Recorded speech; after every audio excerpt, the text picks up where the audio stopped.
I fired my client. I probably lost some money, but I don't care. Let's talk about it.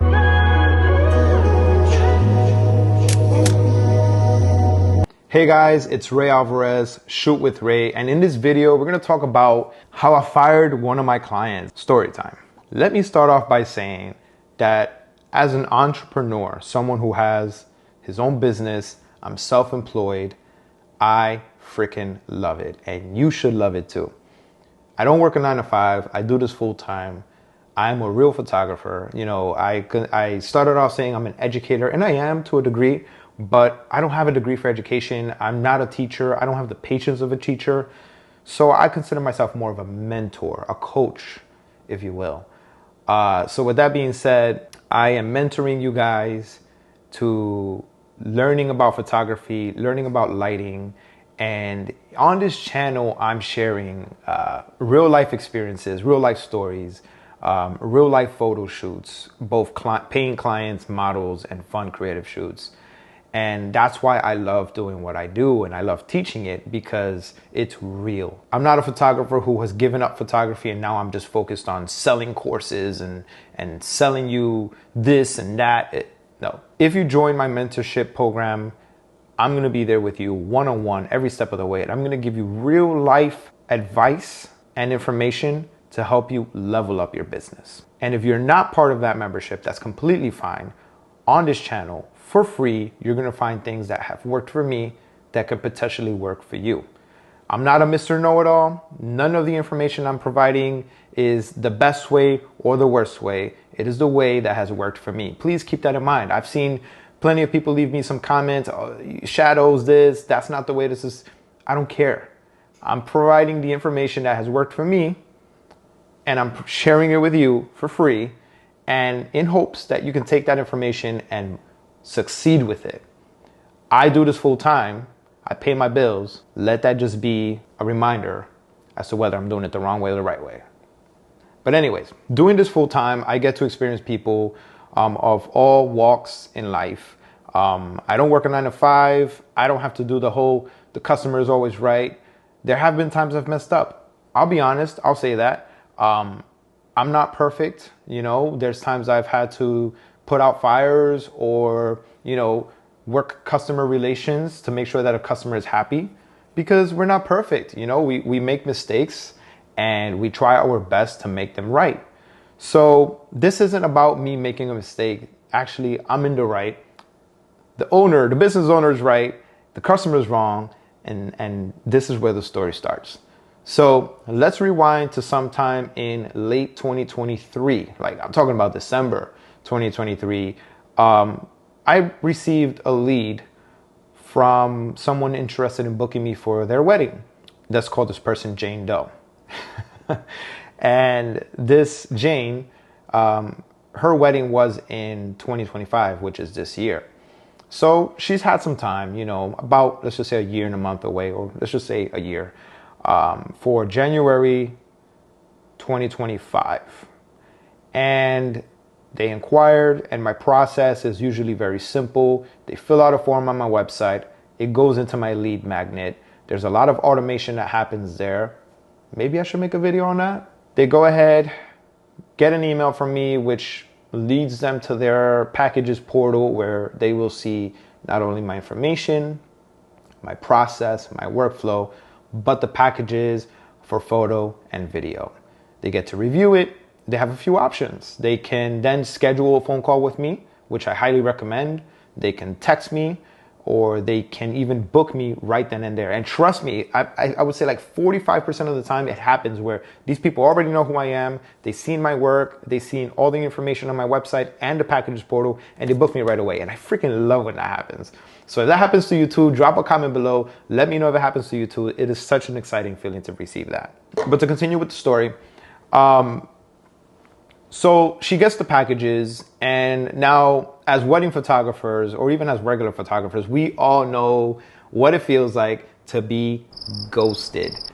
It is a terrible feeling. If you're new to photography or you're new to business and you aren't receiving any information back from your clients or your leads or the people who inquired, it's normal. Just relax, take a sip of coffee, wait it out. follow up. It is normal. Ghosting is a normal process for every business, every photographer. It's going to happen. Why does it happen? That is an abnormality that I just don't know how to answer. I don't think anybody has the answer for that, but everybody gets ghosted on. That's just reality, plain facts. She ghosted me. So when the leads come in, I get a notification. What I do, which is part of the experience, is I then also send them a text message. So not only do they get an email from me, but they receive a text message. It's just a way of creating that personal one-on-one level, personal one-on-one touch. So warm little text message to kind of introduce myself to the client, to the lead. And that way they know who I am, and they have different ways of getting in touch with me, whether it be by email, text message, phone call, whatever. So a few days pass by. Now my CRM has a way of sending follow-up messages automatically. So it sends a follow-up message number 1. Hey, how's it going? Did you receive the packages? Do you have any questions?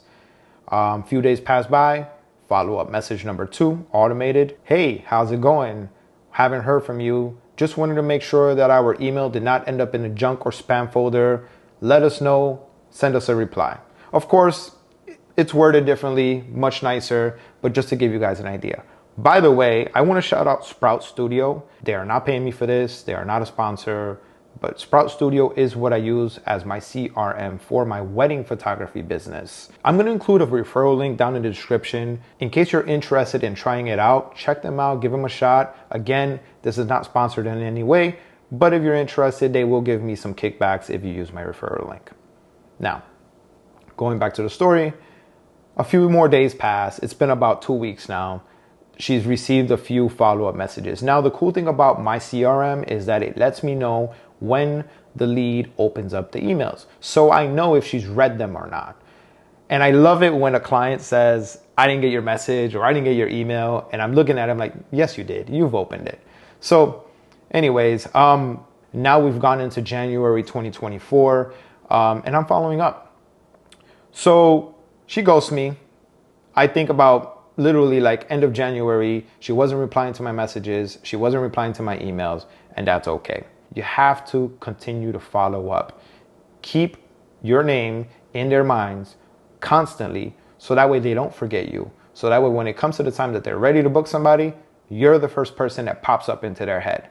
And that's where branding comes in, but that's another video. So she ghosted me. Let's just say a few months later, around April, she filled out a new lead form, came into my lead magnet, and the same process started all over again. The same thing, sent the emails, sent the text messages. She says, oh, hey, thanks, I'm going to check it out. And then some emails came in a few weeks later, and, I'm going to check it out. Sorry, I've been busy. Mind you, the wedding is for January 2025. All right, fast forward again, one more time in October 2024. The same process. Jane Doe fills out a lead form. She goes ahead and contacts me, and the same process started all over again. And I'm like, okay, third time's a charm. I also have a 3-strike policy. 3 strike, you're out. I'm not going to even entertain the idea. I'm not even going to respond to you at that point. But whatever. I decided to respond, and I sent her my packages once again. Mind you, the price did go up, so now things are a little different. If she doesn't book me this time because I got more expensive, then that's on her. That's her loss. She doesn't respond. She ghosts me again. And whatever, I took my losses. I don't care. I'm so used to it at this point.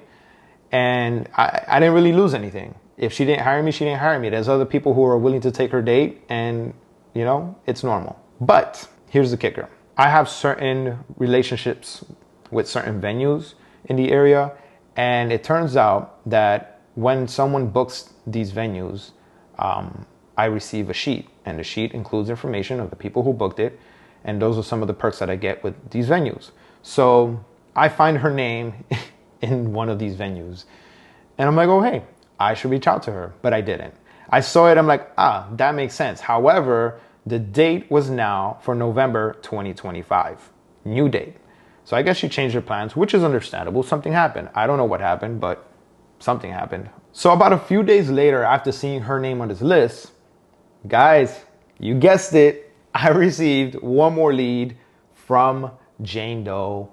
And this time it does say the new date. This time it does say a few different pieces of information, such as where and things like that. And this was in December of 2024. I did it again.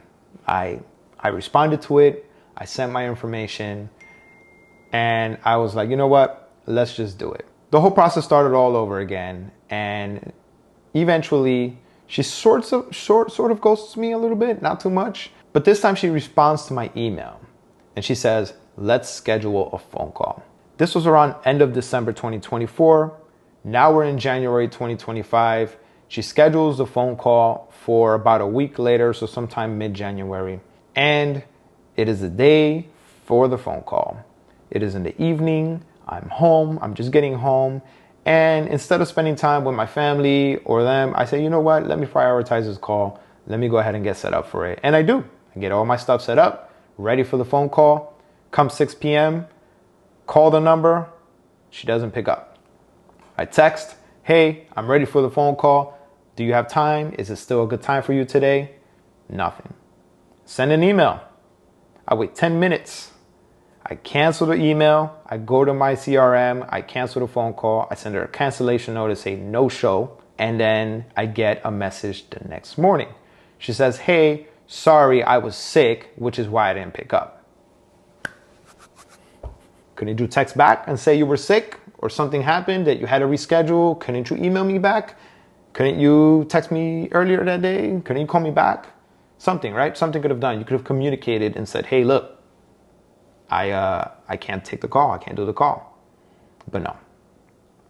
So guys,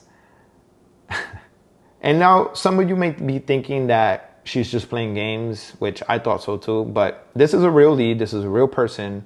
I did some research, and yeah, she's just a real person. I just don't know what's going on. I took that lead. I deleted it off my CRM. I placed in the notes that I will never contact this person again. My studio managers shouldn't contact this person ever again. I then went ahead and sent her an email and said, I'm firing you. And I'll read the email to you guys. Hey, Jane Doe. Happy Sunday. I hope you're feeling better. I wanted to follow up regarding your inquiry. Given our past interactions, it seemed like now may not be the right time for us to work together. I truly value my time and the commitment I've give to my couples, and I want to ensure I'm working with those who are fully ready to move forward. With that in mind, I'll be stepping back from this opportunity, but I wish you all the best in finding the perfect photographer for your day. And guys, that's the way you do it. That is the way you fire somebody in the most nicest way. There have been many opportunities in the past that she could have communicated and said, I'm not ready to book. I'm not interested. Give me 6 months. Give me 3 months, whatever. Something could have been said, or some sort of communication could have been implemented to make sure that we both were on the same page and knew that this might stretch out a little bit. But that is how you fire a client or a potential client. Am I proud of it? No, I don't like to say no to business. I don't like to just reject clients, but that is clearly not the client for me. That is something that we must learn as photographers and as businessmen and businesswomen, that sometimes they're just clients that are not for us. If the budget is too low and it doesn't match your prices, that client is not for you. The price is the price. I've gotten that from my wife, and she's gotten it from one of her teachers and mentors. The price is the price. And in this case, it wasn't about the price. It was more about communication and ghosting.